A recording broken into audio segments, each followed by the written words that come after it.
Nalgonda corporation 33వ ward Congress అభ్యర్థి లింగస్వామికి మద్దతుగా మంత్రి కోమటిరెడ్డి వెంకటరెడ్డి ఎన్నికల ప్రచారం నిర్వహించారు. ఇక లింగస్వామి అనే వ్యక్తి ఏ ఆపద వచ్చినా ముందుంటాడని చెప్పారు. అలాంటి వ్యక్తికి పార్టీలో చేరినప్పుడే టికెట్ ఇస్తానని ప్రకటించినప్పుడు అన్నారు. ఇక 33వ వార్డు ప్రజలందరికీ తాను అండగా ఉంటానని, వార్డులో ప్రతి సమస్యను పరిష్కరించేందుకు సిద్ధంగా ఉంటానని చెప్పారు. ఇక 33వ వార్డు సభ్యుడిగా ఉన్న లింగస్వామి ఆండాల్ చేతి గుర్తుపై ఓటు వేసి అత్యధిక మెజార్టీతో గెలిపించాలని మంత్రి కోరారు. వార్డుకెళ్ళి పోటీ చేస్తున్న రేగట్టే అన్నాలు లింగస్వామి గారి హస్తం గుర్తుపై ఓటేసి మంచిగా మెజార్టీ అంటే 2000 పైన మెజార్టీగా గెలిపించాలని చేతులెత్తి నమస్కరిస్తున్నా. ఎందుకంటే రేగట్ట లింగస్వామి అంటే మా నాగట్పల్లి మండలం, మా సొంత ఊరు. అది ఒక సైడు.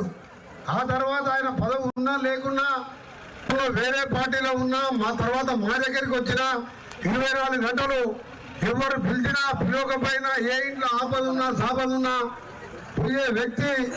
ఈరోజు మున్సిపల్ కార్పొరేషన్ మా పార్టీలోకి వచ్చినప్పుడే చెప్పిన తప్పకుండా నీలాంటి యువకునికి అండగా ఉంటానని చెప్పిన మాట ప్రకారం ఇవాళ టికెట్ ఇచ్చిన.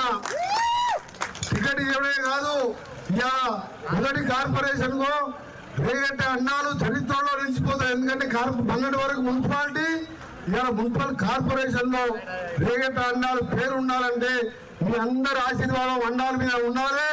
మా చెల్లెల్ని గెలిపించి మీకు సేవ చేసే అవకాశం అటు మేయర్ గా చైతన్య కానీ, అటు జానకి కానీ, అటు పక్కకున్న శ్రీధర్ రెడ్డి కానీ, ఇక్కడ ఉన్న ఎమ్మడి మేయర్ ఉంటారు, కమిషనరు, కలెక్టర్లు అందరూ కూడా అధికార పార్టీ.